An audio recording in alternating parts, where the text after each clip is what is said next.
Welcome back to Red Seat Secrets. Today we break down a heated Capitol Hill exchange. Senator Hawley clashed with a former Biden staffer over gun policies and two-spirit spaces. Stay tuned, it gets fiery. Here's how it started. Senator Hawley thanks Ms. Cook for her courage, then shifts focus to Mr. Jackson, former Deputy Director for Gun Violence Prevention. Hawley asks, who funds this group? Are there Soros connections? Sparks fly almost immediately. You're also affiliated with the Community Justice Action Fund, is that correct? Yes, I'm also a survivor of gun violence. You were their executive director. When was that, the Community Justice Action Fund? 2021 to 2023. And you're affiliated with them now? Yes, as executive advisor. Okay. The Community Justice Action Fund is, do you disclose your donors? Yes. All of the donors are public? Yes. You're funded by the Tides Advocacy Group, among others? They're a fiscal sponsor. This is, right. They that would handle be a our donor. HR. Yeah. This is a George Soros funded group? No. He's one of the donors? No.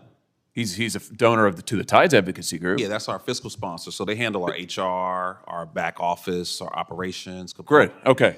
Great. So in other words, I mean, we're one of 300 organizations. Right, that they run. You are a subset we of pay them. pay them to be a fiscal sponsor. Well, you are a subset of that organization, which he helps to fund, right? Okay. All right. Just wanted to get a level set here. So let's just, I want to ask you about some of the policies that you've advocated because they're exactly what we see implemented in these blue cities, like defunding the police. No. Oh, indeed. That's not. We advocate for Wait, I investing. haven't asked a question yet. We'll get to. I've got a lot of questions. Believe me, and I'll give you time. This is where it got intense. Hawley pulls out a report, written while Jackson was director, calling for defunding the police. Jackson pushes back, insisting he fought to bring billions into law enforcement. The room got quiet. The dodging became the story. So let's talk about this report that you issued when you were executive director, a policymaker's playbook. And I'll ask you to enter it into the record, Mr. Chairman. Great. Without objection. Thank you. In this report, you advocate, and I quote now, defunding the police because the long-term goal is fundamentally to reimagine how the state serves its citizens in the project of public safety. You go on to say police departments traumatize residents through a destructive cycle of racist over-policing, and the answer is not to add any more money to police budgets. Talk to me about, I mean, why is it that denying policing to the most vulnerable communities is a solution? I know that's what the blue cities are doing, but why is that a good idea? Well, look, I in no way stand with defunding law enforcement. I mean, That's what your report says. Sheriff Mike Sheridan, who taught me how to drive when I was 16 years old. Wait. Your report, when you were executive director, said you wanted to defund the police. Do you renounce this report? Mr. Jackson, do you renounce the report that you authored as executive director? Here it is. You're the second senator to bring up an op-ed or This isn't an documents op-ed. from This before is my your tenure. report, a policymaker's playbook to reduce gun violence without policing communities. Okay. Community Justice Action Fund, copyright 2023, when you were executive director.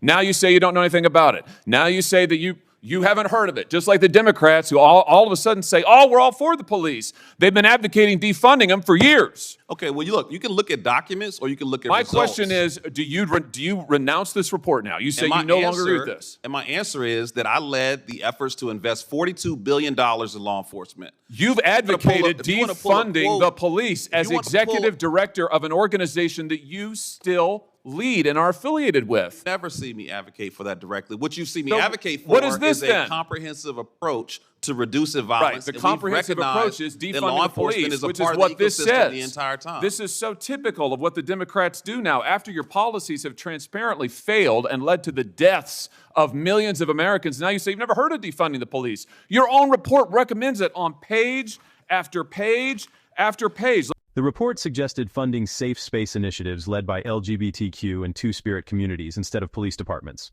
Hawley asks, what is two-spirit? Jackson admits he doesn't know, and Hawley seizes on it. The moment went viral, highlighting the gap between activist reports and answers under oath. Let me ask about something else you say. Here's what you say we ought to invest in. Instead of funding the police, here's what we ought to invest in.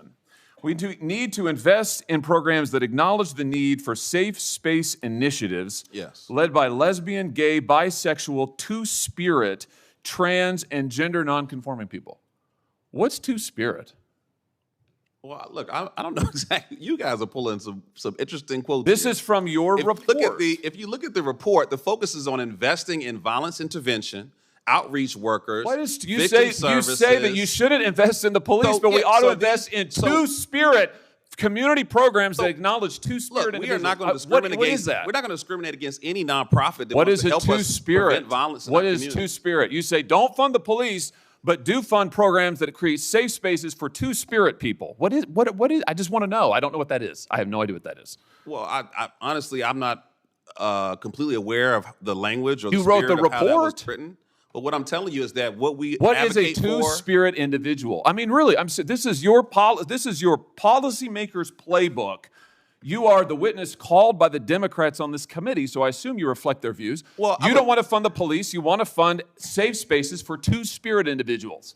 What is a two-spirit person? I feel like I'm looking at a two-faced individual because you talk about reducing Oh, no, sir. violence. You're looking at somebody who's You're also reading you speaking your out own against words, and I'd like to hear an violence answer. programs. Here's the answer. The answer is you don't have any solutions. You want to invest in gobbledygook and take away money from police officers who actually keep our communities safe, and when you're called on the record, you deny it. It's all there in black and white, and your record is there in black and white, and it's a disgrace. We reduced homicides by 31%, and as someone who's been shot and nearly killed, I take offense that you would think that I the take last offense 13 that you years won't answer my were not questions, focused on that you reducing deny your violence. own words, and that you are leading this committee astray. And frankly, sir, your policies are absurd. They're absurd.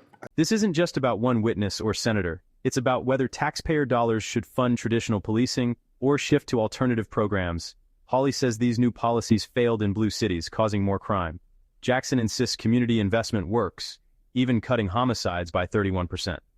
Here on Red Seat Secrets, we reveal the raw truth behind these explosive hearings. At its core, this was a clash of two narratives. Hawley painted Jackson as two-faced, while Jackson defended himself as a survivor focused on solutions. It felt less like policy debate, more like a courtroom showdown, each side fighting for the last word. So what do we take away from this? One side demands accountability for policies that could reshape public safety.